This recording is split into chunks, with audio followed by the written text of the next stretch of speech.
गोवर्धन पूजा कार्तिक महीने की शुक्ल पक्ष की प्रतिपदा को अर्थात प्रथम दिन को मनाई जाती है। तो चलिए जानते हैं गोवर्धन पूजा का शुभ मुहूर्त। तो गोवर्धन पूजा का शुभ मुहूर्त है इस बार कार्तिक माह के शुक्ल पक्ष की प्रतिपदा तिथि की शुरुआत 13 नवंबर दिन सोमवार को दोपहर 2:56 से हो रही है और समापन अगले दिन 14 नवंबर दिन मंगलवार को दोपहर 2:36 पर होगा।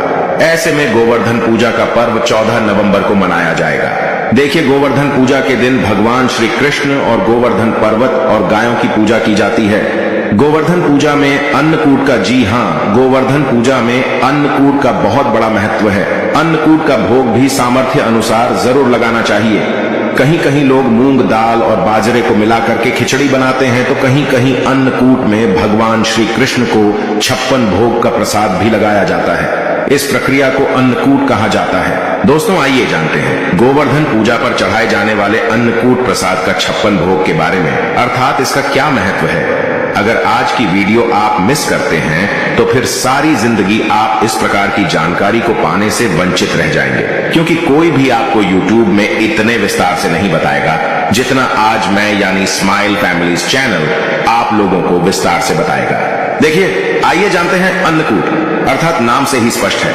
अन्नकूट जैसे इसके नाम से लगता है कि ये बहुत सारे अनाजों का मिश्रण होता है। तरह तरह के पकवानों से भगवान की पूजा की जाती है, तो इन प्रसादों को अलग अलग बांटने की बजाय इकट्ठा बांटा जाता है। इस मिश्रण का स्वाद निराला होता है। भगवान ने इस अन्नकूट के प्रसाद में कई सारी सब्जी को मिला करके देखिए। भगवान का इस प्रकार का जो प्रसाद है, इसमें कई प्रकार की सब्जी को मिला करके आप मिक्स कर सकते हैं, जैसे कड़ी है, चावल है, पूरी है, रोटी है, मूंग की खिचड़ी है, बाजरा है, हलवा है। सामर्थ्य के अनुसार जो भी आपसे बने भगवान के प्रसाद में इस प्रकार की चीजों को मिला करके भगवान को भोग लगा सकते हैं। आइए जानते हैं अन्नकूट की कथा की शुरुआत। तो कुछ कथाओं में इस प्रसाद के बारे में कहा गया है कि जब भगवान कृष्ण ने देवराज इंद्र के घमंड को चूर करते हुए गोवर्धन पर्वत की पूजा की और इंद्र ने गुस्से में भारी बहुत ही ज्यादा वर्षा की, तब भगवान श्री कृष्ण ने समुचित वृंदावन वासियों को लेकर गोवर्धन पर्वत के नीचे आ गए थे और इसी पर्वत के नीचे लगातार 7 दिन बिताए थे। इस दौरान सभी ने अपने साथ लाए हुए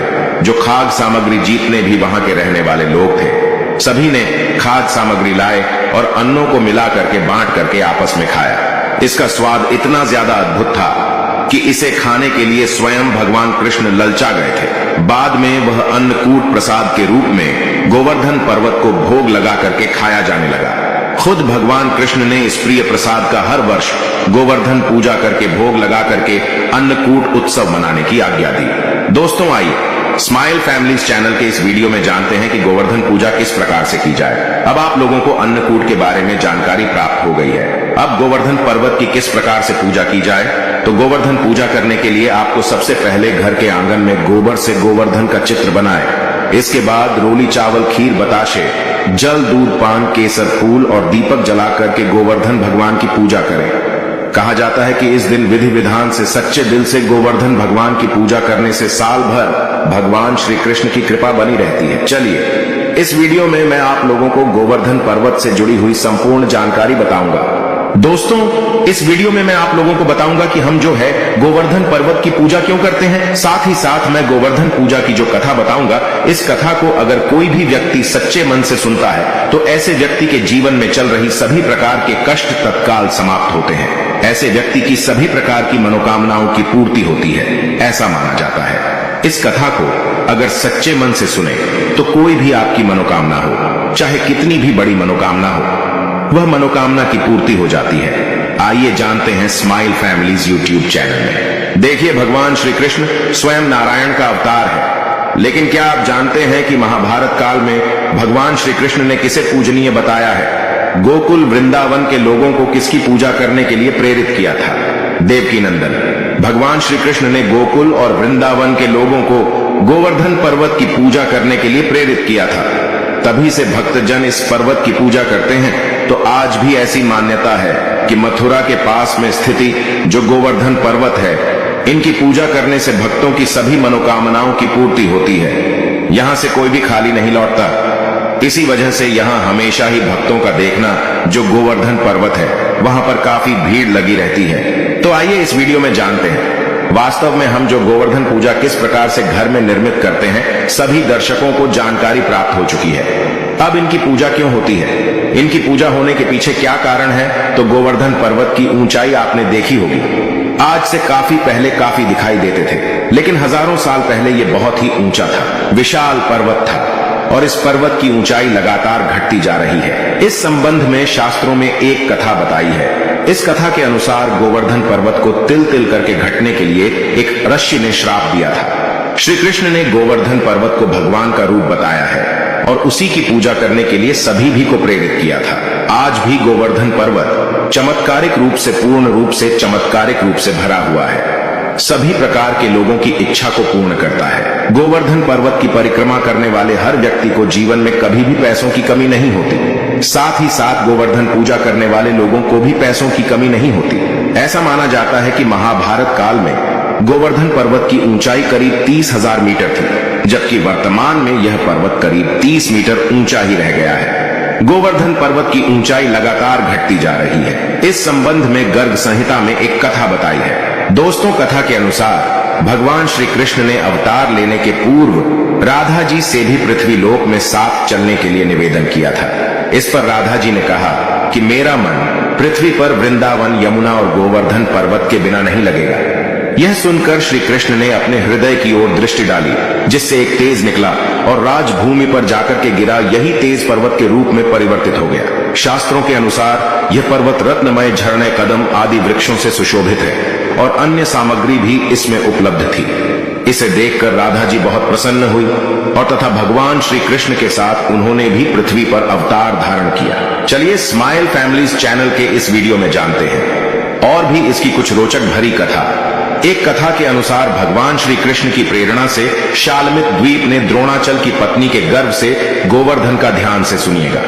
भगवान श्री कृष्ण की आज्ञा के कारण ही शालमित द्वीप में द्रोणाचल की पत्नी के गर्भ से गोवर्धन का जन्म हुआ। ध्यान से सुनना, भगवान के जन्म से वृंदावन एवं जो यमुना है वो बहुत ही खुश थी। गोवर्धन को भगवान का रूप ही जान करके सुमेर है, हिमालय है, जितने भी पर्वत है, ये सबने गिरिराज बना करके जो गोवर्धन पर्वत है इनकी पूजा की। एक समय तीर्थ यात्रा करते हुए पुलस्त्य जी ऋषि गोवर्धन पर्वत के समीप पहुंचे। पर्वत की सुंदरता देख करके ऋषि मंत्र मुक्त हो गए तथा द्रोणाचल पर्वत से निवेदन किया कि मैं काशी में रहता हूं, आप अपने पुत्र गोवर्धन को मुझे दे दीजिए, मैं उसे काशी में स्थापित करके वहीं रहकर पूजा करूंगा। द्रोणाचल, देखिए द्रोणाचल पुत्र वियोग से व्यतीत हुए, लेकिन गोवर्धन पर्वत ने कहा कि मैं आपके साथ में चलूंगा, किंतु मेरी एक शर्त है, आप मुझे जहां रख देंगे मैं वहीं स्थापित हो जाऊंगा। पुलात्स्य जी ने गोवर्धन पर्वत की यह बात मान ली। गोवर्धन पर्वत ने ऋषि से कहा कि मैं 2 योजन ऊंचा एवं 5 योजन चौड़ा हूं, आप मुझे काशी कैसे ले जाएंगे? तब पुलात्स्य जी ने कहा कि मैं अपने तपोवन से तुम्हें अपनी हथेली पर उठाकर ले जाऊंगा। तब गोवर्धन पर्वत ऋषि के साथ चलने के लिए सहमत हो गए। रास्ते में ब्रज आया, उसे देख करके गोवर्धन की पूर्व स्मृति जागृत हो गई। कैसे पूर्व स्मृति, वो भी मैं आप लोगों को स्माइल फैमिलीज यूट्यूब चैनल के माध्यम से बताऊंगा। और वह सोचने लगा कि भगवान श्री कृष्ण राधा जी के साथ यहां आकर के बाल्यकाल और किशोर कल की बहुत से लीलाएं करेंगे।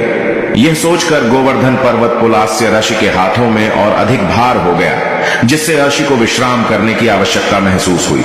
दोस्तों, इसके बाद ऋषि ने गोवर्धन पर्वत को ब्रज में रख करके विश्राम करने लगे। ऋषि ये बात भूल गए कि उन्हें गोवर्धन पर्वत को कहीं रखना नहीं था। कुछ देर बाद ऋषि पर्वत को वापस उठने लगे, लेकिन गोवर्धन ने कहा कि ऋषिवर, अब मैं यहां से कहीं नहीं जा सकता। मैंने आपसे पहले ही आग्रह किया था कि आप मुझे जहां रख देंगे मैं वहीं स्थापित हो जाऊंगा। तब पुलात्स्य जी उसे ले जाने की हट करने लगे, लेकिन गोवर्धन वहां से नहीं हिले। तब ऋषि ने उसे श्राप दिया कि तुमने मेरे मनोरथ को पूर्ण नहीं होने दिया, अतः आज से प्रतिदिन तिल तिल कर तुम्हारा क्षरण होता जाएगा, फिर एक दिन तुम पूर्णतः धरती में समाहित हो जाओगे। तभी से गोवर्धन पर्वत तिल तिल करके धरती में समा रहे हैं। इसका प्रमाण आपको कलयुग में आज भी दिख रहा है। भगवान श्री कृष्ण ने अपनी समस्त कलाओं के साथ द्वापर युग में इस पर्वत पर भक्तों को मुक्त करने वाली कई लीलाएं की थी। इसी पर्वत पर को इंद्र का मान मर्दन करने के लिए उन्होंने अपनी सबसे छोटी उंगली पर 3 दिनों तक उठा करके रखा था। कई कथाओं में इसे 7 दिनों तक उठा करके रखा था, ऐसी जानकारी मिलती है। एक और इसकी कथा है जो कथा रामायण काल से जुड़ी हुई है। यह अच्छी कथा है और इस कथा को सुनने मात्र से व्यक्ति की गरीबी मिटती है, व्यक्ति की मनोकामना की पूर्ति होती है। दोस्तों, पौराणिक धर्म शास्त्रों की माने तो जब त्रेता युग में भगवान विष्णु ने राम के रूप में अवतार लिया था और वनवास के दौरान उनकी पत्नी अर्थात माता सीता जी को लंकापति रावण ने छल करके अपहरण करके लंका में ले गया था, तो उस दौरान भगवान श्री राम ने लंका पहुंचने के लिए वानरों की विशाल सेवा के साथ समुद्र पर राम सेतु का निर्माण करा रहे थे। ध्यान से सुनना, कहा जाता है कि इस समय समुद्र में राम सेतु का निर्माण के लिए बहुत अधिक पत्थर और पेड़ पौधों की लकड़ी की आवश्यकता थी। कहा जाता है कि राम भक्त हनुमान जी ने इन्हीं पत्थरों के संग्रह के लिए हिमालय की ओर गए थे और वहां पहुंचकर हनुमान जी ने एक विशाल पर्वत को अपने हाथों में उठा लिया था। तब उसे लेकर हनुमान जी समुद्र की ओर उड़ चले। इस दौरान हनुमान जी को रास्ते में पता चला कि राम सेतु का निर्माण पूरा हो गया है और हनुमान जी इस दुविधा में पड़ गए कि अब क्या किया जाए, इस पत्थर का क्या किया जाए, इस पर्वत का क्या किया जाए। तब उन्होंने उस विशाल पर्वत को वहीं जमीन पर स्थापित कर दिया। दोस्तों, कहा जाता है कि हनुमान जी के द्वारा जमीन पर रखा गया विशाल पर्वत कोई और नहीं बल्कि गिरिराज अर्थात गोवर्धन पर्वत था, जिसे बाद में गोवर्धन पर्वत के नाम से जाना जाने लगा। जिसके बाद गोवर्धन पर्वत बहुत निराश हुए और उन्होंने हनुमान जी महाराज से आग्रह किया, अपना दुख सुनाया। ध्यान से सुनना, तो गोवर्धन पर्वत ने कहा कि हे भक्त शिरोमणि हनुमान जी महाराज, मैं प्रभु श्री राम के ही ना काम आया और ना ही अपने स्थान से जुड़ सका। जी हाँ, ना मैं प्रभु राम के काम आया क्योंकि समुद्र जो है बन चुका है और ना मैं अपने स्थान से जुड़ा रह सका, अर्थात मैं अपने माता पिता से विलग्न हो गया। और जो है इस प्रकार से प्रार्थना करते हुए गोवर्धन पर्वत निराश हो गए। निराश देख करके हनुमान जी महाराज को बहुत ही दया आई, क्योंकि हनुमान जी महाराज बहुत ही दयालु थे। तब भक्त शिरोमणि हनुमान जी ने गिरिराज अर्थात गोवर्धन पर्वत को आश्वासन दिया कि द्वापर युग में जब मेरे प्रभु श्री राम श्री कृष्ण के रूप में आएंगे, तब उस दौरान वह आपके आसपास ही अपनी बाल लीला करेंगे और आपको अपनी उंगली से उठा करके देव तत्व रूप में प्रतिष्ठित करेंगे, जिसके बाद सभी लोग आपकी हमेशा हमेशा के लिए पूजा अर्चना करते रहेंगे।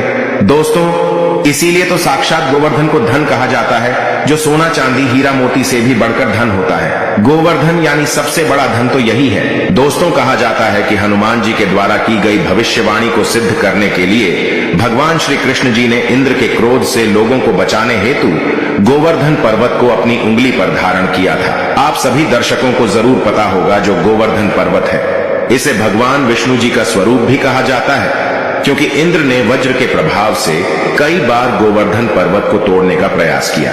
देखिए, अगर कोई साधारण पर्वत होता तो वज्र के प्रभाव से वह टूट जाता, लेकिन गोवर्धन पर्वत भगवान का ही अंश था। ऐसा माना जाता है कि अगर कोई भी व्यक्ति सच्चे मन से इस कथा को सुनता है या फिर गोवर्धन पर्वत की अपने घर में गोवर्धन बना करके उनकी पूजा करते हैं, गाय को अन्नकूट खिलाते हैं, तो ऐसे व्यक्ति की सभी प्रकार की मनोकामना पूर्ण होती है। ऐसे व्यक्ति के ऊपर में भगवान श्री कृष्ण अपनी कृपा बरसाते हैं। सच्चे दिल से कमेंट बॉक्स में जरूर लिखना, राधे राधे, जय श्री कृष्ण गोवर्धन की हार्दिक शुभकामनाएं। जय गोवर्धन।